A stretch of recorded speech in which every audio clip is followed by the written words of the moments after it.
พระสงฆ์อันเป็นสรณะที่เปิ่งตีเคารพนับถืออันสูงสุดในชีวิตกราบคารวะแตบไตรไวยสาปารมีธรรมพระเดชพระคุณหลวงปู่พระเทพโกศลที่ปรึกษาเจ้าคณะภาค7เจ้าอาวาสวัดศรีโสดาพระอารามหลวงตำบลสุเทพอำเภอเมืองจังหวัดเชียงใหม่พระเดชพระคุณหลวงป่อท่านเจ้าคุณพระเทพปริยัติเจ้าคณะจังหวัดเชียงใหม่เจ้าอาวาสวัดเจ็ดยอดพระอารามหลวงตำบลจางเผือกอำเภอเมืองจังหวัดเชียงใหม่พระมหาเถรานุเถระเจ้าคณะพระสังฆาธิการภิกขุสงฆ์สามเณรจุตนจุองค์โดยความเคารพเจริญสุขเจริญปอนญาติโยมสันนิบาตตานเข้าจุหนุ่มเท่าใจยิงขอน้อมต้อนรับทุกท่านเข้าสู่รายการมรดกธรรมกำเมืองต่างสถานีวิทยุกระจายเสียงพระพุทธศาสนาแห่งชาติและสังคมคลื่นเพื่อการศึกษาพระพุทธศาสนาและวัฒนธรรมกระจายเสียงณสถานีวิทยุวัดฝ่ายหินตำบลสุเทพอำเภอเมืองจังหวัดเชียงใหม่ในระบบคลื่นความถี่ FM 104.50 เมกะเฮิรตซ์สถานีวิทยุพระพุทธศาสนาวัดหนองกายตำบลสันปะยางอำเภอแม่แตงจังหวัดเชียงใหม่ส่งสัญญาณกระจายเสียงในระบบคลื่นความถี่ FM 99.75 102.0 และ 89.25 เมกะเฮิรตซ์สถานีวิทยุบริการสาธารณะวิทยุ CM77 วิทยุอินเทอร์เน็ตล้านนากระจายเสียงในระบบคลื่นความถี่ FM 97.5 เมกะเฮิรตซ์สถานีวิทยุพระพุทธศาสนาจังหวัดเชียงรายกระจายเสียงณดอยม่อนจำปีวัดพระแก้วจังหวัดเชียงรายในระบบคลื่นความถี่ FM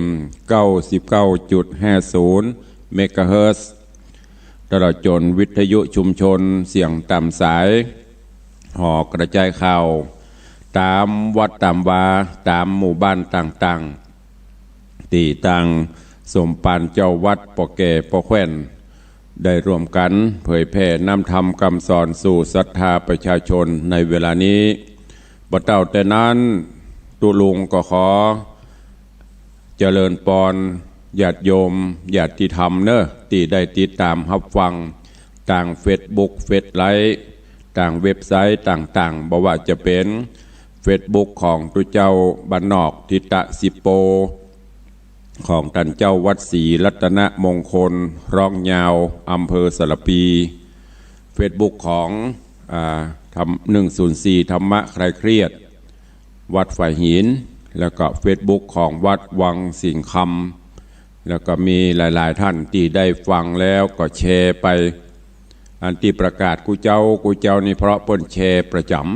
ำอันที่แชร์พ่องไปแชร์พ่องตุลุงก็เลยบ่ฮู้ว่าเป็นของไผพ่องอันที่กดแชร์ลิงก์สัญญาณต่างเฟซบุ๊กประจำก็เมตตาได้แจ้งเข้ามาตัวตุลุงก็จะได้อนุโมทนาขอบคุณตัวเนอะ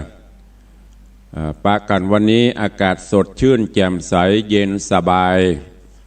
หลังจากตีตะวานี้แม่ๆตั้งหลายก็คงจะปลื้มยิ้มแย้มแจ่มใสดีอกดีใจเพราะตะวานี้เป็นวันสำคัญเป็นวันแม่แห่งชาติ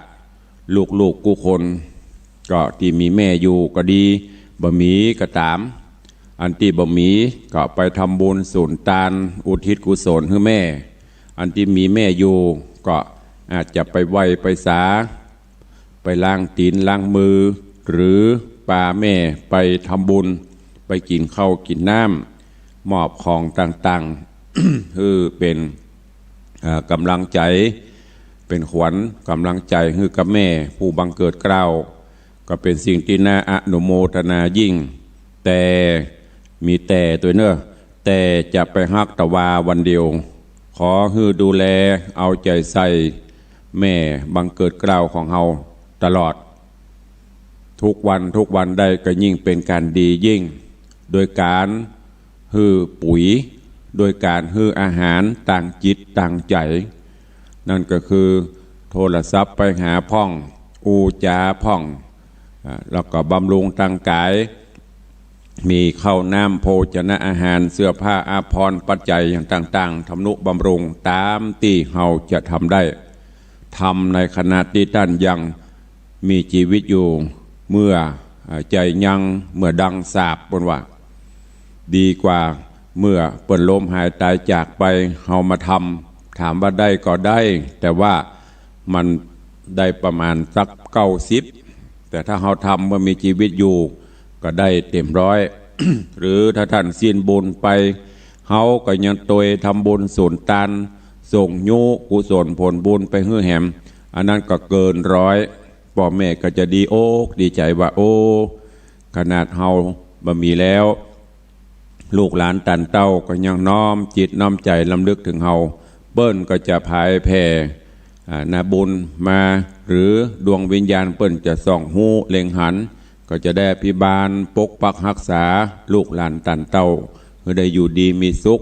กาแม่นไขมานแก้วกราดปลอดภัยอันนี้เป็นสิ่งที่เป็นห้องว่ากตัญญูกตเวทิตาธรรมเนอะก็ขอชื่นชมยินดีกับลูกๆทุกคนที่ได้กระทำดังตีตุลุงได้กล่าวได้บอกมานี้ส่วนตันตียังไม่ได้ทำอะไรเงี้ยก็พยายามทำกับพ่อกับแม่แล้วก็สิ่งไหนที่ทำให้พ่อให้แม่ได้ตุกอกตุกใจได้ลำบากใจก็ขอให้เลิกเพื่อความเป็นสิริมงคลกับเฮาตัวเองและโดยเฉพาะอย่างก็ตามที่เฮาทำดีกับพ่อกับแม่ให้ลูกให้หลานเฮาได้หูได้หันตัวเพื่อที่เขาจะได้ซึมซับสิ่งเหล่านั้นเข้าสู่ตัวเก่าแล้วอนาคตการไปหน้าลูกหลานตานเต้าก็จะมาทำมือเฮาดังที่เฮาทำกับพ่อกับแม่อันนี้อู้ถึงสิ่งที่ดีเนอะอันที่มันบดีอย่าได้ให้ลูกให้หลานได้หูถ้าเฮาทำอย่างบดีกับพ่อกับแม่ให้ลูกหลานได้หูได้หันแหมน้อยเฮาก็จะพลันต้องได้รับผลเช่นนั้นฉะนั้นฝากไว้กับญาติโยมทั้งหลายเพราะตะวันนี้ตุลุงบ่ได้จัดมันมีรายการถ่ายทอด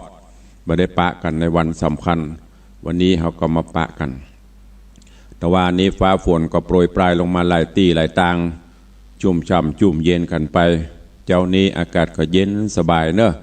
ภัยยังบัดตื่นภัยยังบัดลุกเตื้อตื่นกันได้ลุกกันได้ละเนอลุกเนอ6:13 นาทีแล้ว6:13 นาทีแล้วลุกได้ละเนอพี่น้องต่างเชียงไฮ้ไปฟังสะดุ้งเถอะเนอะเข้าตัวลุงจะรับแล้วนี่ไม่6 โมงอย่างที่ไหนพอทุ่มไป2 ทุ่มพี่น้องต่างเชียงไฮ้ที่ฟังจากวัดพระแก้วอันนี้เป็นเทปรายการเนอะเทปรายการท่านเจ้าอาจารย์พระครูสุธีสุตตะสุนทรพร้อมทีมงานของสถานีเปิ้นเอาเทปไปออกรายการไม่ได้จัดสดที่ตังเชียงไฮ้แต่ว่าฟังแล้วจะอู้จะเอ่ยกับตุลุงก็โทรได้อู้ได้เนอะตุลุงอยู่วัดอย่างจ้าเสียงกระม่วนเนาะถ้าจะอายุสัก90นี่บ่ฮู้เสียงเท่าใบเท่าบอด โทรมาได้เนอะ0817836540สำเร็จก็ลืมกันหรอแต่ประจำวัด ตือบ้านมีตั้งนอกโยมจะโทรเข้ามาโอ้วันนี้ฟังท่านเจ้าเทศม่วนเนอะเสียงเป่งป้อยดียังสะดุ้งไปเทศอย่างที่ไหนถามไปถามมาฟังที่ไหนเชียงไฮ้โอเป็นว่าปนที่ออกเทปอยู่อันนี้ก็ต้องแจ้งให้ทุกท่านตัววันนี้ก็เวลาก็โวยเนาะอูไปเวลาก็เคลื่อนคล้ายย้ายปฏิติกมาฟังกันต่อเนอะในเรื่องของหมูหินตอนก่อนตอนแล้วเทศไปถึงผูกที่6ยังบัดตันจบเตื้อค้างแถมน้อยวันนี้ก็จะต่อผูก6แล้วก็ถ้ามีเวลาก็ขึ้นผูก7ถ้ามีเวลาหมดก็ตึกผูก6เนอะก่อนที่จะได้เทศนาให้ญาติโยมได้ฟังก็ขอนำเอาเรื่องราวในตอนที่แล้วมาสรุปมามาจ่าให้ก่อนเนาะเพื่อให้ปฏิติดต่อเรื่องราวก็เดี๋ยวจะถึงไหนแล้วเพราะ ในแต่ละวันอีป่อยแม่ญาติธรรมญาติโยมก็ฟังหลายเรื่องฟังหลายรสตุเจ้าหลายตนญาติโยมหลายท่านได้มาจัดรายการ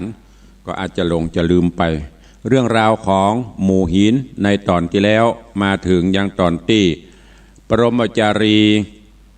โพธิสัตว์เจ้าหลังจากที่ได้ปัดพรากจากแม่ที่เปิ้นอาศัยแปรไหลก็องค์อมรินทร์พระอินทร์เจ้าฟ้า เอามาฝากฮือกับพระฤาษีได้เลี้ยงดูปู่เสือพระฤาษีก็ดูแลปฏิบัติ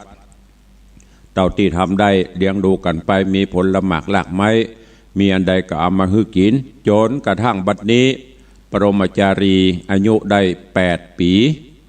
ก็ได้อยู่อุปถัมภ์อุปถากพ่อฤาษีสร้างปารมีธรรมในแล้วก็อุปถากในด้านเสาะผลละหมากหลากไม้อย่างต่างๆมาถวายมายื่นต้อนพ่อฤาษีมีวันหนึ่งปรมจารีเข้าป่าไปหาผลละหมากหลากไม้ตามปกติก็ได้ไปหานกหนูกาไก่สัพพสัตว์ในป่าไม้ก็บินเสาะไซเสาะว่างหากินตามต้นไม้ใหญ่ให้คำต่างๆไม่ว่าจะเป็นนกแขกเต้าไม่ว่าจะเป็นกาเป็นนกเป้านกต่างๆ ก็เอากันมาจิกมาซักกินหน่วยไม้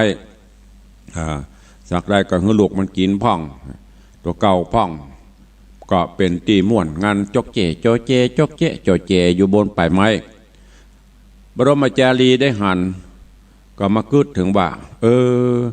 นกหนูเปิ้นก็มีกู้มีกิมมีป่อมีแม่พ่อไปกับเปิ้นยังมีความสุขเลี้ยวพ่อตัวเก่า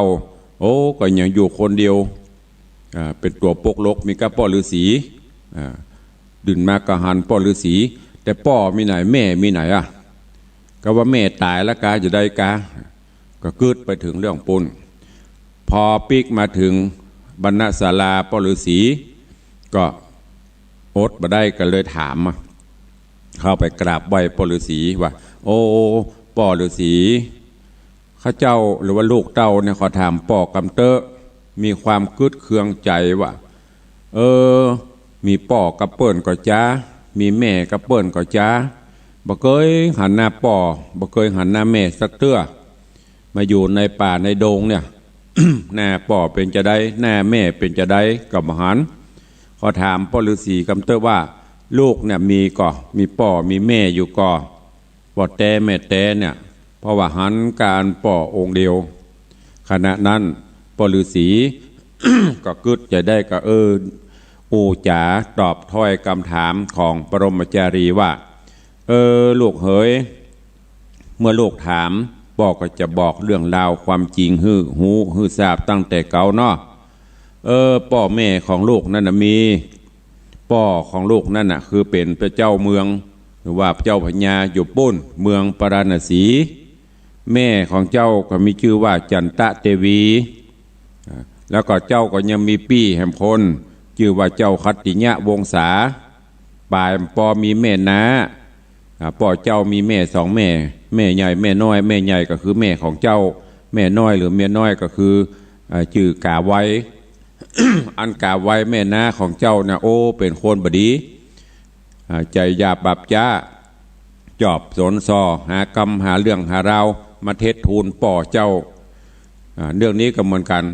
เพราะเนี่ยแม่น้าของเจ้าคือกาไว้นี่ไปโซนไปซอต่อป่อของเจ้าว่าแม่ของเจ้าคือจันตะเทวีเนี่ยไปลักเล่นจู้กับเสนาผู้ใหญ่สอดใส่ความต่างๆนานาป่อของเจ้าคือพญาเจ้าเมืองพราณสีเนี่ยก็บพิจารณาอย่างหันว่าตัวเก่ามีอำนาจบาดใหญ่มาอยู่ในทศพิษมาอยู่ในทศราชธรรมมามีศีลมามีธรรมวันเตอะเปิดมาโสนซอหน่อยก็หูเบาพอได้ยินกรรมเปิดโสนซอว่าแม่เจ้ามีจู้กับเหล่าเสนาอมาตย์ก็โคตรไปปอสั่งเอาเจ้าถึง2พร้อมกับอันแม่ของเจ้าคือจันตะเทวีเนี่ยใส่แปรไปเอาไปไหลน้ำเพราะว่าถ้าจะประหารก็กลัวพี่น้องชาวบ้านเพื่อจะว่าเลยเสนาอมาตย์แปลงแปรแล้วก็เอาเจ้าเนี่ยกับแม่ใส่แปร แปรก็ไหลตามกระแสน้ำไปถ้าที่ไหนไปเจอเป็นแอ่งเป็นวังเป็นน้ำบนแล้วก็น้ำไหลน้ำเจี้ยวความแห้งของแปรก็จะไหลไปตามนั้นโดนน้ำตั้งน้ำทุก็แปรก็เลยแตกปังไปถึงสู่เจ้าทั้งหลายถึงแม่ถึงลูกก็ต่างก็สัตเซพเนจรไปคนละที่ละต่าง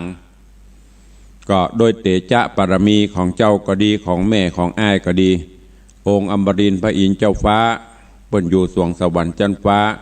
โดยบุญกุศลเปิ้นก็ส่องหูเล็งหันก็ลงมาช่วยแล้วก็เอาบุญปีของเจ้าคือคัตติยะวงศาเนี่ยเอาไปฝากไว้ผ่านไว้ติจุเมืองเจ้าเมืองมัตตราชนางเมขลาอุ้มไป แล้วก็ส่วนตัวเจ้าก็เอามาฝากป่อเลี้ยงส่วนแม่ของเจ้าปุ่นไปอยู่กับป่อเศรษฐีที่ในบ้านในเมืองปุ่นที่เมืองจำปาปุ่นป่อก็ดูแลตัวเจ้าทั้งหลายเนี่ยเลี้ยงเจ้ามาจนกระทั่งใหญ่นามาเนี่ยบัดเจ้าแต่นั้นต่างองค์อมรินทร์พระอินทร์เจ้าฟ้าตอนที่เอาเจ้ามาฝากเนี่ยเปิ้นก็ยังเอาผ้ากาสีผ้าประจำตัวกับส้มปล่อยแหม3 ฟักเอามาฝากแล้วก็บอกไว้ตัวว่าฟักหนึ่งคือเอาไว้กับตนกับตัวของเจ้าเนี่ยแหมฟักหนึ่งเอาไว้คือเจ้าคัตติยะวงศาอันเป็นปีของเจ้า แหมฟักหนึ่งคือเอาไปปลูกที่เมืองมัตตราชเพื่อไปปลูกที่เมืองมัตตราชสั่งเสียเสร็จเรียบร้อยแล้วก็ยังเอาค้อนวิเศษค้อนหวายเนี่ยเอามาไว้เพื่อถวายปันแก่เจ้าถ้าเจ้าใหญ่ขึ้นมาแล้วก็บอกเล่าเรื่องราวต่างๆกิตติคุณกิตติทรัพย์ของค้อนว่าค้อนนี้เป็นของวิเศษถ้าหากว่าเอาฟาดเอาตุ๊บกวัดไกวไปก็ดี ข้าเสือก็จะตายถ้าว่ามีความประสงค์ข้าได้สัตว์ป่านานาชนิดก็คือเอาค้อนเนี่ยมาจี้สัตว์ก็จะมาหาถ้าข้าได้สัตว์บนอากาศคือเอาค้อนเนี่ย กัดแกว่งฟาดขึ้นบนอากาศ3 ครั้ง 3 หนสัตว์บินบนก็จะลงมาหาแล้วก็ ถ้าหากว่าอยู่ในน้ำป่าปูจะเข้พร่ำมังกรเงือกอย่างต่างๆก็คือเอาค้อนเนี่ยฟาดน้ำ3 กำสัตว์ในน้ำก็จะแล่นมาหาแต่มาหนึ่งพญาอินทราก็ยังได้สอนเวทมนต์ตีเป่าค้อนเป่าเซ่เป่าหวายฮื้อลูกเอาไว้ใจตัวพ่อก็จะสอนจะบอกฮื้อแล้วสำหรับผ้ากาสีอันนี้ฮื้อเก็บไว้กับตัวฮื้อดีจะไปฮื้อหายอันเนี้ยจะเป็นสักขีพยานของความเป็นพ่อเป็นแม่เป็นลูกในอนาคตการต่อไปพ่อฤาษีก็ได้ชี้แจงได้บอกต่างๆเรื่องราวตลอดจนมนต์คาถาของวิเศษต่างๆนี้ฮื้อกับปรมจารีโพธิสัตว์เจ้าแล้วก็บอกเกี่ยวกับเรื่องเสกมนต์ส้มปล่อยว่าการได้หันบหินบผาเสกเป่าน้ำเสกเป่าหูเงือกจักเคอย่างต่างๆมูนี่สิงสารสัตว์มาเพื่อเอาโมนเนี่ยเสกไป3 เตื้อแม้นกระทั่งบหินก็จะสามารถบินได้เหมือนนกบนฟ้าพญาอินทร์เปิ้นบอกไว้จะอีบอกต่างๆฮือกับปรมจารีฮือฟังจนหมดจนเสี่ยงจากนั้นก็ปรมจารีกับฟังแล้วก็คือเติงหาแม่คือเติงหาอ้ายล่ำพ่ำพรรณนาหาตึงวันแล้วก็ขอลากับพ่อฤาษีตึงวันพ่อฤาษีก็ถ้าจะถึงเวลาแล้วเนาะที่จะต้องได้ปัดได้พรากจากกันก็อนุญาตปงปั่นฮื้อปรมจารีว่าเป็นอย่างลูกเฮ้ยเมื่อลูกมีจิตมีใจใครไปเสาะหาบ้านหาจองไปหาพ่อหาแม่จะอั้นพ่อก็อนุญาตปงปั่นฮื้อเนอหูตัวก็ถึงแม้จะเป็นฤาษีจีไพรความปนห้องอย่างอินดูขุนนาเมตตาก็ตื้นตันใจน้ำตาไหลตึงฤาษีตึงลูกน้อยตึงอันบรมจารีถ้าตามภาษาบ้านเฮาก็คือให้สอกันได้เถอะเพราะอยู่ด้วยกันมาความผูกพัน ก็มีนักเหมือนอย่างเฮาท่านทั้งหลายเนี่ยแต่บัดนี้จะต้องปัดต้องพรากต้องจากกันปฤษีก็อินดูจากนั้นบรมจารีก็ขอขมาปฤษีว่าป่อเหยตั้งแต่ป่อได้จุบได้เลี้ยงลูกมาจนใหญ่หน้ากาบานมาถึงบัดนี้หากแม้นมีอันใดอันหนึ่งตีหลวงล้ำกำกายได้ขึ้นตีต่ำได้ย่ำตีสูงได้อูได้จ๋าบะม่วนบะงันหรือว่าได้กระทำสิ่งต่างๆอันเป็นบาปเป็นกรรมลูกก็ขอขมากรรมต่อป่อเนอบ่ฮือได้เป็นบาปเป็นกรรมอย่างกับลูกป่อเศรษฐีก็ป่อฤาษีก็อนุญาตโปร่งปันบ่มีลูกเหยมีกรรมบ่มีเวรอย่างเนอลูกอยู่กับป่อก็ดีใจทำนุบำรุงกันไปเสาะหาผลหมากหลักไม้มาตอนนี้ไปก็ขอให้ลูกมีความสุขกายสุขใจ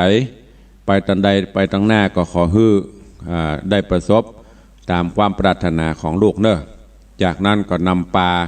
กันออกมาสู่ยังปากต่างตาที่จะไปบ้านไปเมืองแล้วก็พ่อฤาษีก็จี้ต่างบอกต่างแล้วก็ปากันเตียวมาจนกระทั่งพ่อฤาษีก็มาซัดตาหันใส่บะหินก้อนหนึ่งก้อนหมอกงามหมอกใหญ่หมอกงามเนี้ยมีรูปร่างลักษณะคล้ายๆอย่างหมูพ่อฤาษีก็เลยปาเอาบรมจารีเนี่ยมาตีบะหินแล้วก็ยืนอยู่ใกล้ๆกันก็เอาค้อนหวายคำที่องค์อมรินทร์พระอินทร์เจ้าฟ้ามอบหื้นน่ะเอามาฟาดบะหินก็เกิดเสียงอย่างเสียงครางนี่เอาค้อนฟาดแหมกำก็บะหินก็กลายเป็นหมูมีหูบห่างเป็นหมูสูงได้ประมาณ7 ศอกยาวประมาณ9 ศอกพ่อฤาษีก็บอกให้แกหมูว่าเจ้าหมูหินตัวใหญ่เนี่ยให้เจ้านำปลาเอาลูกคานี่เนอะให้ไปดีจะไปฮึดตกน้ำตกอย่างเนอะจะไปฮึดตกป่าเขาลำเนาไผ่เนอะเพื่อกุมารคนเนี้ยไปจนกว่าจะถึงที่ปุ่นไปถึงที่แม่ไปพบไปปะแม่ไปพบไปปะกับพัตติญะวงศาปีของเปิ้นเนอว่าแล้วปฤาษีก็อุ้มเอาปรมจารีเนี่ยขึ้นขี่หลังหมูจากนั้นก็โอยปอนฮื้อกัน ปรมจารีก็น้ำตาไหลกัดอกกัดใจก็โยกมือขึ้นไหว้สาอำลาปฤาษีแล้วก็เอาค้อนหวายมาเป่ามาตีมาต่อยที่หมูหินนี่ก็บินขึ้นบนอากาศพับตาเดียวก็ไปได้ปโตหม้อเครื่องไอพ่นนั่นนะฝ่าฟันปนป่าเขาลำเนาภัยไปปะ จนกระทั่งไปปบไปปะใส่ตีที่หนึ่งอันเป็นป่าดงดิบหันยักษ์หันเย็นอยู่ใกล้บ่อน้ำบ่อเงินบ่อคำก็เลยให้หมูเนี่ยลงแล้วก็บอกให้หมูว่าให้อยู่ที่นี่รอเนอะจากนั้นโพธิสัตว์เจ้าปรมจารีก็ไปตีบ่อจากนั้นก็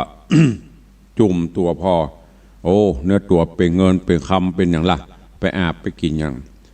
เสร็จแล้วก็มาหาหมูบินต่อไปจนกระทั่งไปถึงเมืองจำปาพอเข้าไปถึงเมืองจำปาก็ไปพบไปปะใส่เจ้าบ้านเจ้าเมืองควักไข่ใจกัดใจลีกันอย่างบ้านเฮาเนี่ยเนาะไปปะใส่แล้วก็ไปถามคนที่เจ้าบ้านเจ้าเมืองว่าบ้านนายบ้านนั่นก็คือบ้านปอเกปอแขวนหรือว่าบ้านเจ้าผู้ดูแลบ้านถ้าเป็นอย่างต่างราชการก็ได้เป็นผู้กำกับเป็นอย่างเนาะอยู่ที่ไหนจ้าเจ้าบ้านก็จี้มือบอกให้ไป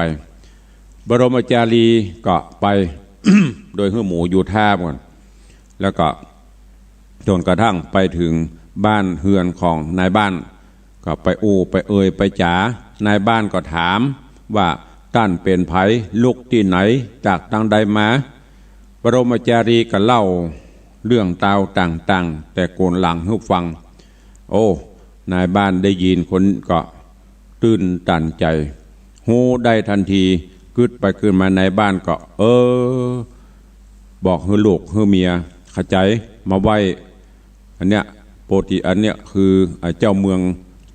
ลูกพญาเจ้าเมืองเฮาปากันปูสลีปูอย่างฮื้อได้อยู่ได้อาศัยอยู่ที่หั่น เรื่องราวมาถึงตัดที่นี้ตอนที่แล้วเวลาหมดลงวันนี้ฟังกันต่อปอควรแก่เวลาได้ตึกไหนก็ตึกฮันเนอร์ถ้าจะจบอยู่ในผูกทวนตี6ตอนตี2เจิญญาติโยมทั้งหลายตั้งอกตั้งใจฟังพระสัทธรรมเทศนาปืนเมืองเหนือเรื่องหมูหิน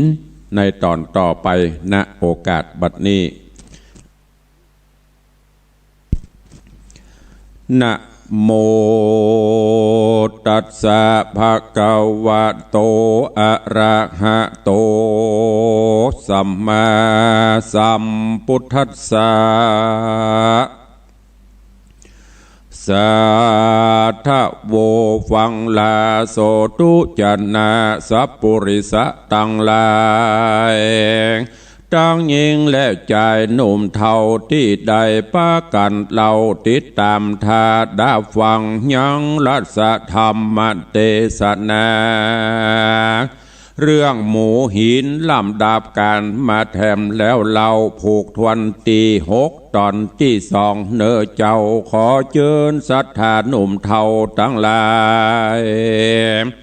จุงตั้งใจไม้ทอมทาดาฟังต่อไปไปนานี้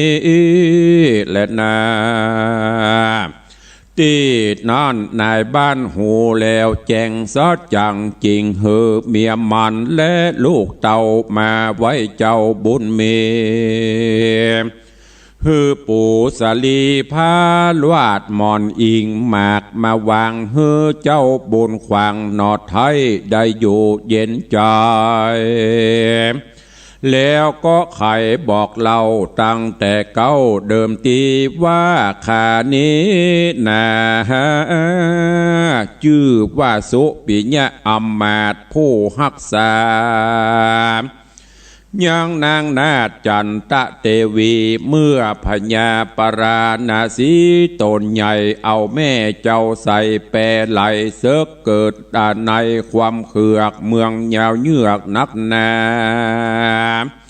โดยเหตุ2เศษนาผู้ใบคือสุทธะและสุนันทะอมมาตใหญ่ปาหาลาเอาโยธาออกผาบ2ขาก็หากว่าถูกฆ่าฟันตายผู้ฆ่าตั้งหลายบอกใครหันแน่แห่งเจ้าฟ้าปลา จริงเอากันมาเอากันหนีมาแปลงเมืองใหม่นับว่าได้8 ปีนี้และเจ้าเฮยว่าอันตีนานสู้ปิญะขุนใหญ่ก็จริงใจคนไปบอกแกสุจิตะหือหูข่าวแล้วปกเป่าแกเจ้าเมืองว่าพระบุญเรืองนอดลาอันเป็นลูกนางยอดฟ้าจันตะเทวีบ่เป็นผีมวยมอดเข้ามาหอดเมืองเฮาแล้วและว่าอันตีนั่นคนยิ่งใจเป็นหมู่สะสู่พร้อมกันมาเอาโภชนาและลูกไม้มาถวายแก่เจ้าหนอดไทยนำนาพ้องก็มาร้องให้จะใจร่ำกำผ่านว่าพระองค์คานตนป้อใจกึดหม้อฟังเบาฮือ3 ปิงเป่าแม่ลูกได้ถูกต้องโศกาบุญหลังแม้ภายโพดจริงได้โป้นจากโตดต่างตายก็มีหันแลตีนั้นสุปิญะและสุจิตะอมมาตก็น้อมวาดไว้วันตาว่าข้าแด่มหาราชเจ้าดังหรือ3 แม่ลูกเต่าบ่เทิงตายผู้ใดมาพายโพดหือโป้นจากโตดนั้นจาว่าอันเมื่อนั้นพระมหาสัจเจ้าก็ไขบอกเล่าตามมีเป็นดังพระราศีป้อไทยได้บอกไว้แก่ตน ฮือคนต่างหลายสะสูดได้หูพร่ำปลอมจุคนก็มีหันแลตีนั้นคนต่างหลายยกมือภายใส่กล่าวว่าเป็นแต่บุญเจ้าตั้งสามแต่และว่าอันจุคนก็มีแหละการแจ้งมาแล้วโตนนอแก้วโปธิญาณก็สะเวยเข้าน้ำอาหารตังแกงส้มหวานหลายหลากอันคนตังหลายหากนำมาแล้วสั่งอำลายังสุปิญะผู้เท่าเป็นเก้ากว่าคนตั้งหลายว่าข้าขอผ่านภายไปสู่อย่างที่อยู่พระมันดากับเจ้าคัตติญะวงศาปีข้าก่อนจะแลว่าอันตีนั้นสุปิญะอำมาตย์ก็น้อมวาดไว้วันตาว่าพระบาทเจ้าองค์คำจากกว่าดงดำทำเถื่อนบ่มีเปื้อนปอสองเตียงจากหมองโศกมาไอกวนดีได้กู้เตียวตางข้าจักวางปันลูกข้าชื่อจันตะนอนลาเด็กข้าเกิดมาวันเดียวกับเจ้า ฮือไปเป็นเปื้อนไตเต่าเตียวตังจะแลว่าอันแดวตนเกี่ยวก็ว่าดีบริกนี้กรรมคนเท่าจักเรียกเอาจันตะเสียวมาหาแล้วก็ปากันไปสู่อย่างที่อยู่หมูหินคนได้ยินเล่าสู่สะพรูพร้อมกันมา การไปถึงศิลาหินใหญ่เจ้าก็ได้ขึ้นขี่บนหลังแล้วไข่ปันบอกเล่ายังเสียวเจ้าสหายคำว่าจวงกรรมหลังแห่งข้าเฮาจักว่าขึ้นฟ้าบัดเดียวนี้และว่าแล้วเจ้าก็เอาค้อนฟาดลงยังหินมีขนดำเน้นขึ้นมาบจริงฟาดซ้ำสามตีมีงาขาวเงา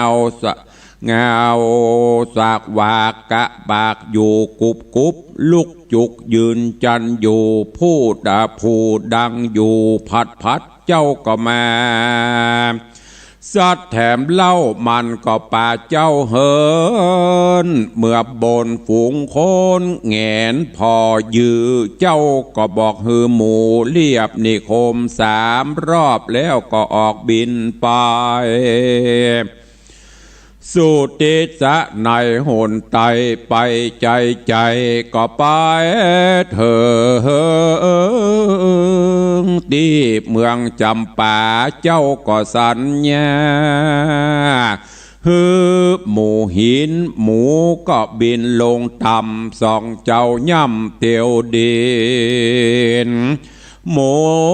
หินเตียวจอมกว่าคนโตกขป้าตั้งเมืองพระบุญเรืองหนอเต้ากว่าฟังเฝ้าเตียวไปเถิ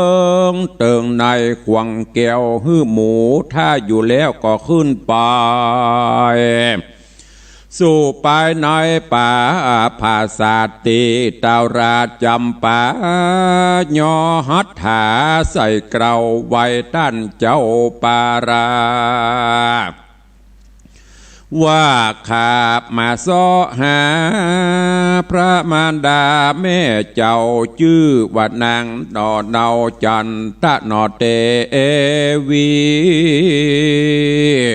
ว่าอยู่กับเศรษฐี2 เท่าพระราชเจ้าได้หูข่าวขอจูงกล่าวไข่ปันแดดเตนา ว่าอ่อนเมื่อนอนพญาต้นผ่านเพวก็บอกแกนอแก้วโปธิญาณบาดูรากุมารดอดเดาอ่อนว่าพระเจ้าฟ้าผ่าปลาอันเป็นพิตาแห่งเจ้าก็มาตัวยเอานางนอดเดาเมื่อเมืองแล้วว่าอันเมื่อนั้นเจ้าก็ถามแถมเล่าว่าข้าเดเจ้าพญาอันว่าพระปิตาแห่งข้าเอาว่ามาเอาแม่นอดลาเทวีไปสู่ปุรีเมืองใหญ่นับว่าใดกี่ปีแล้วจ้าพญาจำปาก็จะตันเล่าว่าแม่เจ้าไปได้แล้ว3 ปีอันว่าเศรษฐี2 เท่าก็ไปอยู่กับแม่เจ้าทั้ง2แล้วแลนะว่าอันก็มิงหันแลก้อนว่าได้ยินพญากล่าวแล้วพระนอแก้วก็โศกามีน้ำตาไหลหลั่งร้องให้ปั่นไปมา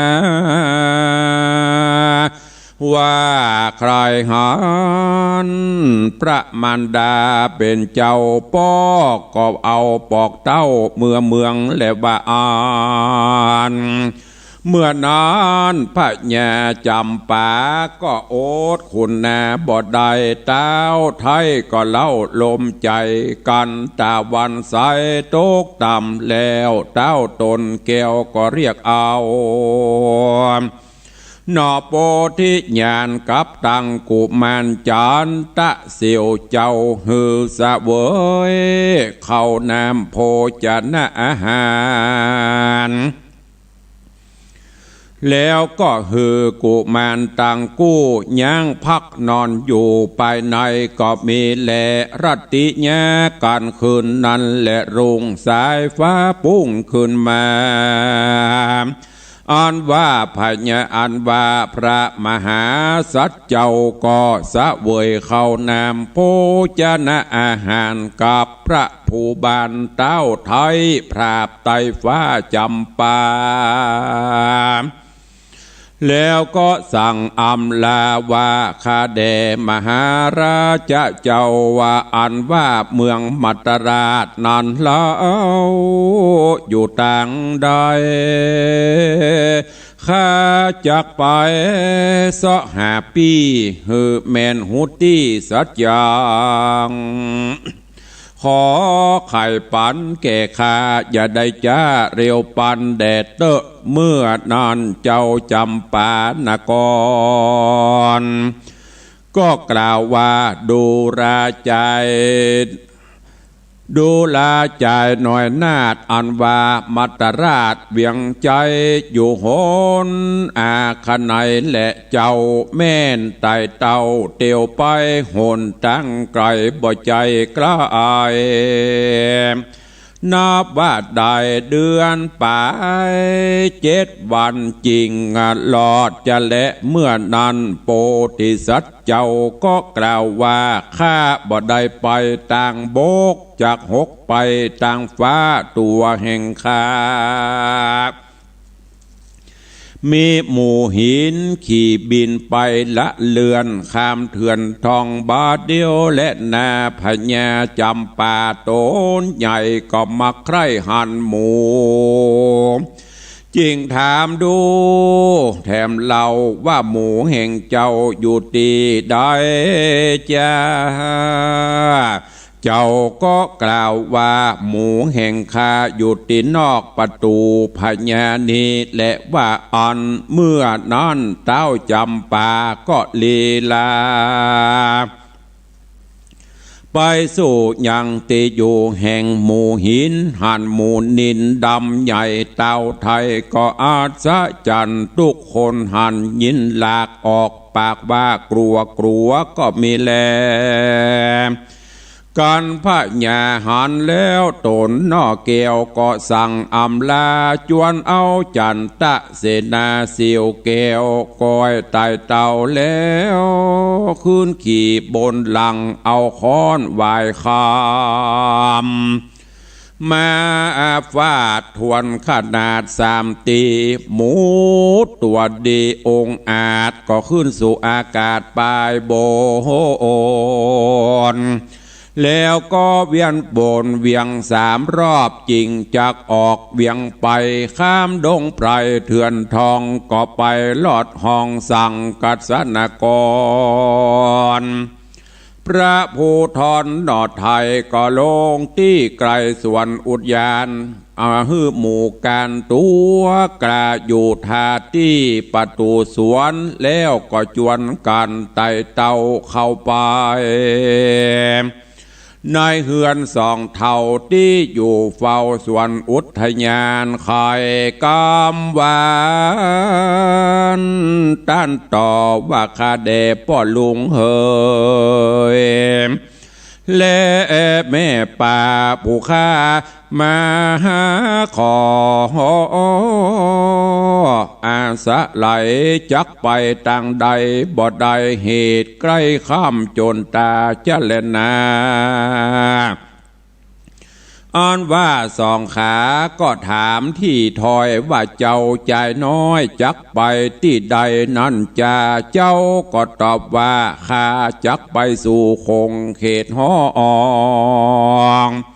ประเทศต้องมัตตราชราชาเปือจักไปโดย5 ปีขา2 ปู่ย่าก็ฮือ2 เจ้าลาบนอน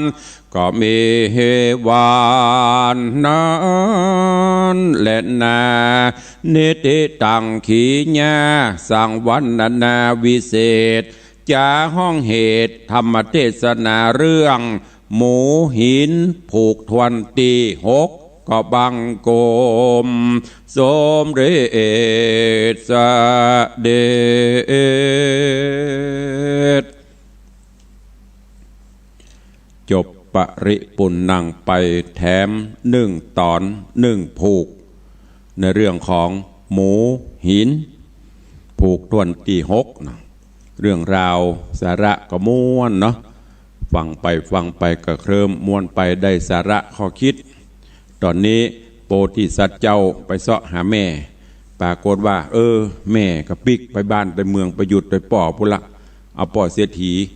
ฮีไลที่ได้กลับมาเป็นดีไปอยู่ตัวปุ่นแฮม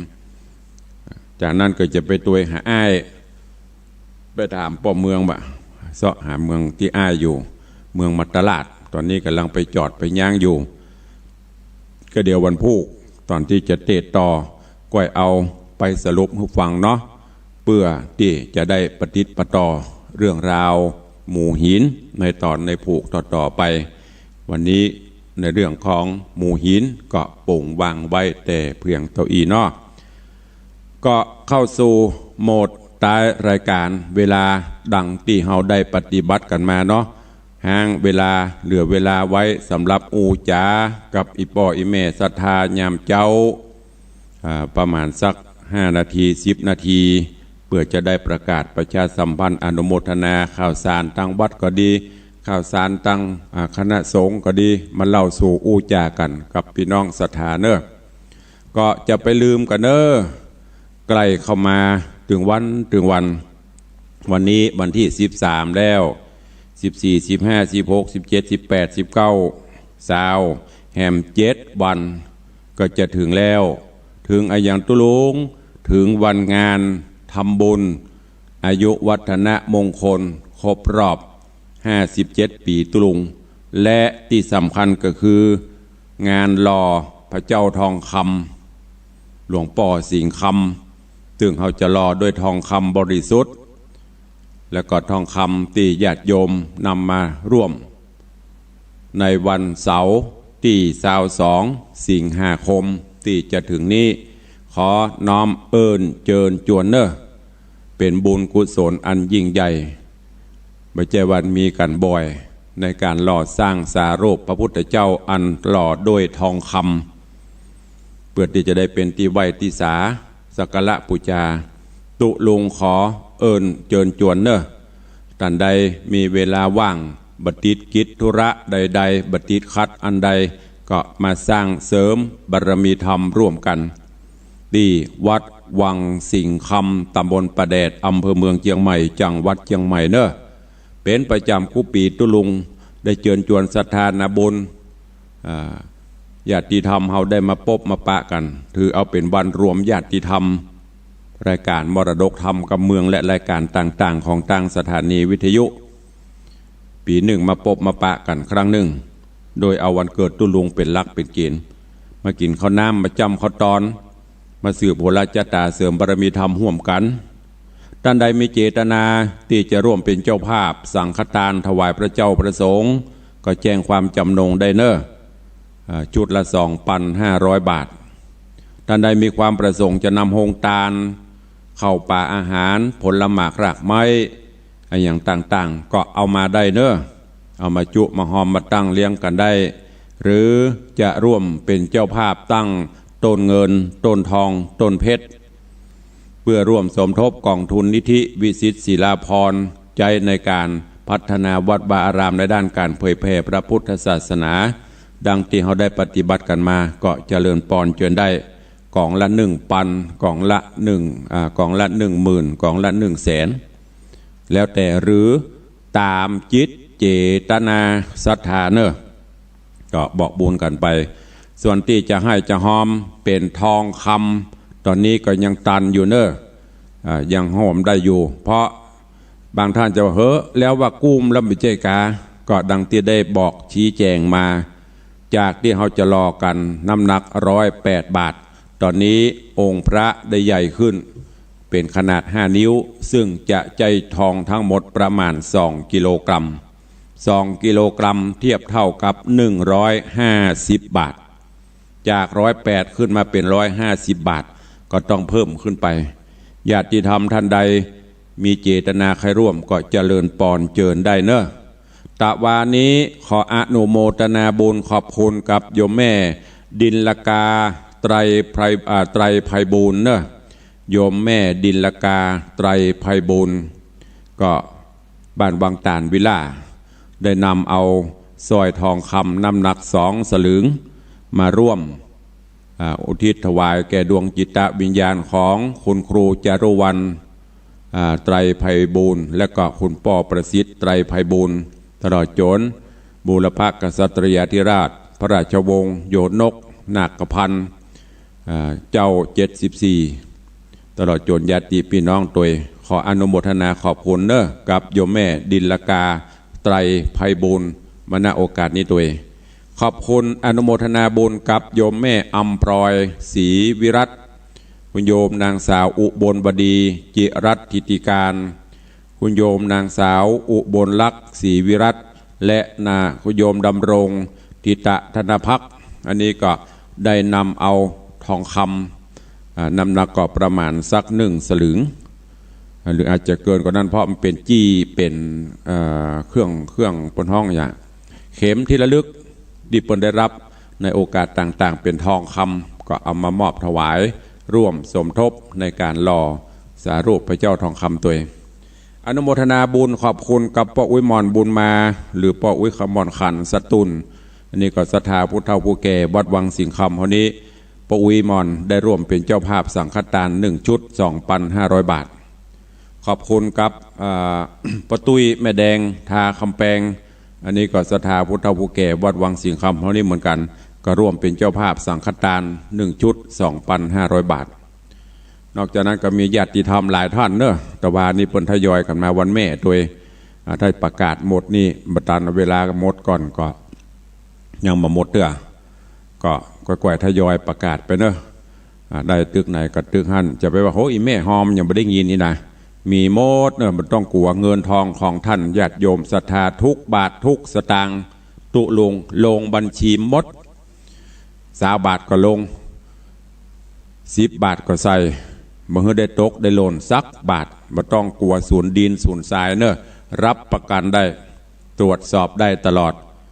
แต่ว่าบางเตื้อเฮามาประกาศเวลามันน้อย กับประกาศที่สำคัญไปขอบคุณกับโยมแม่สีจมสั่งพนัทเนอะโยมแม่สีจมสั่งพนัทก็ร่วมโมทนาบุญมาโยมแม่สีพันชัยบุตรก็ได้ร่วมอนุโมทนาบุญมาตัวแล้วก็มีโยมแม่เสงี่ยมธาตุอินจันทร์หรือใจตะโยมแม่เสงี่ยมธาตุอินจันทร์หรือใจตะแล้วก็แม่สีนวลรันจวนนี่ก็ร่วมโมทนาบุญกันเข้ามาเรื่อยๆตอนนี้สายทานบุญสายทานธรรมแรงจิตแรงใจจากญาติธรรมบางท่านเปิ้นบ่ได้มาวันงานก็จะเริ่มทยอยกันมาก็ต้องขอสู่มาบางเตื้อตุลุงบ่ได้อยู่ตอนรับก็ขอสู่มาเนอะยิ่งใกล้วันเข้ามาตุลุงก็ต้องยิ่งทำงานเพิ่มทวีคุณทำงานอย่างตุลุงเตรียมความพร้อมต่างๆทุกอย่างเพื่อบ่ให้มันบกพร่องทุกสิ่งทุกอย่างก็ต้องคิดต้องทำเพราะส่วนหนึ่งก็คือเพื่อให้งานออกมาได้ดีบ่ให้มันบกพร่องเพราะฉะนั้นก็ญาติโยมมาไปเจอกับตุเจ้าวัดตุลองตุอย่างมีก็ฝากไว้เนอะตุเจ้าเปิดเดือนมาฮือตุเจ้าก็เอามาลงบัญชีเอาละใครจะโอ้จะเอ่ยจะจ่าตัวเข้ามาได้เหลือเวลาแถมประมาณ 3-4 นาทีเนอะก็เข้ามาได้กราบขอบพระคุณในเมตตาบารมีของท่านเจ้าจารย์พระครูวัดอย่างก็วัดหนองกายเนอะจารย์เปิดจะเอาน้ำมาห่วมตัวเจริญปอนเจ้าอันแม่กนิกานารินกันเงินนะเจ้าเพราะว่าอันจะเอาของไปเล่งเพนนี่เป็นเล่งเพนตัวกูเจ้ามีกับแม่ว่าจะเอาแกงเขียวหวานกับแกงเพชรบรรลุไปนะเอาไปห่อเป็นเล่งเพนนี่นะได้น้องสาวมันลูกยังไงมาว่าห่อแกงไปห่อเป็นเล่งเพนตัวกับปีนะอาหารเพนมีประมาณ10 โต๊ะมีประมาณ10 โต๊ะเนอะเจ้า10 โต๊ะละ3ก็ประมาณ30 ถ้วยหรือว่าสักซาวก็ได้ตามไม่ต้องเอาเต็มก็ได้กาว่า10 โต๊ะละ6ก็ประมาณ60 ตนที่จะเลี้ยงเพลถึงพระถึงเนรเนอะได้แค่ไหนก็เอาแค่นั้นแม่เนอะต้องพะวงจะว่าจะเต็มหมดเนอะแต่บอกคือว่าโหแล้วยังบอกให้นะได้แต่ได้ก็ตามเอาของกินไปเล่งเพนแล้วขนมเส้นไปเล่งสถาได้เนอะเดี๋ยวหลังไม้โทรหาท่านทำกรรมเนอะจะได้โจทย์เอาลายใหม่เอาชื่อเนอะสาธุหลังไม้โทรหามกรรมเจริญปอนเนอะลืมถามชื่อป่นก็เดียวก็จะโจทย์ทำกรรมเป็นทางการเนาะขอขอบคุณเนอะป่นเจ้าอาหารเพนมาตัวตึงมดตึงมวลตีอาหารบัจเจว่าแบ่งจานวันนะเนอะอาหารแขกผู้ใหญ่กับพระเจ้าพระสงฆ์เบ็ดเสร็จก็ประมาณ150 หัวก็มีโยมพี่ไอธนวัฒน์โยมปีทัศพิชาสุสิงคำแล้วก็มีโยมนาจันโสมเชียงทองอันนี้เปิ้นก็ร่วมกันจัดทำอาหารตะวานี้มาวัดก็นั่งอู้กันเจ้าอย่างดีก็ปรึกษาหารือกันก็จะมีพี่ไอธนวัฒน์โยมปีทัศพิชาสุสิงคำเป็นหลักในด้านอาหารเพลอาหารแขกผู้ใหญ่ญาติโยมแขกผู้ใหญ่ก็เบ็ดเสร็จแล้วประมาณ30 โต๊ะแขกผู้ใหญ่กับพระเจ้าพระสงฆ์ประมาณนั้นนอกนั้นก็จะเป็นหงตาลเด้อขอบคุณญาติโยมตัวใกล้เข้ามาตัววันสมองตุลุงก็เริ่มเลอะเนอะจะเป็นตุลุงย่ำเฮือนละอ่อนเขาเนี้ยก่อนละอ่อนเขาก็ช่วยทำศรัทธาเพิ่นก็ช่วยทำแต่ว่าบางอย่างเขาก็ต้องดูแลเพราะว่ามันเป็นงานของเฮาตัวเนาะบ่ฮือมันได้บกพร่องแล้วการอู้กันจากันเนอะบอกไปก่อนตุลุงตึงอู้จะเนอะว่าออกอากาศบอกว่าอยู่วัดเนอะบางเถื่อศรัทธามาก็อู้เล่นไปนักเล่นนี่มันจะเล่นเลยนะก็เล่นศรัทธาบางท่านป้นตุลุงนี่อู้บะม่วนมันจะว่าปากบะม่วนใครที่หูใจหูนิสัยแล้วก็จะหูกันดีเป็นกันเองเสมอไม่มีอะไรบางเถื่อกวดที่ป้นมาใหม่ป้นจะหมูก็ต้องสู่มาอภัยไว้ก่อนใครจะอู้จะเอ่ยจะจ่าตัวตุลุงเข้ามาเด้อ0817836540พี่น้องต่างดอยสะเก็ดก็ดีตั้งไหนก็ดีดังดอยสะเก็ดนี่เปิ้นจะเอาอย่างกาแฟเทพเสด็จปหลวงก้อนเขาก็ดีอันนี้เปิ้นจะมากู้ปีนี้จะได้ฉันได้กินลูกพับได้หมดปีแล้วมาจากดอยสะเก็ดเนี่ยโป้โถ กินกันเรือเกลือจนอิ่มมีอันใดก็เอามาเนอะจุหอมก็จุหอมกันที่สำคัญเรามาร่วมกันสร้างบารมีธรรมหล่อพระเจ้าทองคำนี่มันใช่ของง่ายๆเนอะบางท่านยังไม่เคยหันกำเตื้อแต่ถ้าบางท่านน่ะตูลงก็เหมือนกันถึงแม้จะเป็นกลางโคน58นี่ก็ยังไม่เคยได้รอได้ห่วมไผ่สักเตื้อรอพระเจ้าทองคำนะอันเป็นตองเหลืองอันเป็นสร้างปูนนี่เขาตันได้ย้ายได้เนี้ยอยู่แต่ทองคำนี่ให้บดีมันได้เนี้ยก็โดยเตจะปารมีธรรมของหมู่เฮาเนอะบได้ติดอย่างก็มาที่สำคัญมันย้ำเตือนเนอะมาก็จะไปลืมหน้ากากล้างมือแต่ทางวัดก็เตรียมอยู่เจียวอย่างต่างๆระยะห่างอันเนี้ยก็ฝากไว้ตัวเองจะไปประมาทเตื้อมีแล้วเนาะหมดแล้วกะ7 โมงปลายแล้วเนอะขอล่ำขอลากันเนาะอยู่ดีมีสุขเหมือนกันจุตนจุองจุผู้จุคนเนอจัตตาโลธรรมาบัตันติอายุวันโนสุขังพะลัง